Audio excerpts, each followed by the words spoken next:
నచ్చినట్టు చేసుకెళ్ళిపోతున్నాడు అంతే. ఏం జరుగుతుందో ఎక్కడేమవుతుందో అనేది ఆలోచన లేకుండా పోయింది.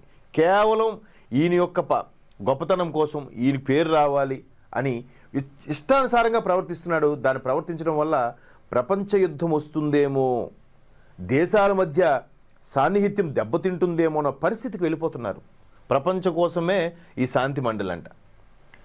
ఈ నచ్చినట్టుగా ఆయన ఎవరు వెనిజులా అధ్యక్షుని కిడ్నాప్ చేసి తీసుకొచ్చి బంధించడం, రేపు మాపు ఆయన్ని లేపేస్తారు.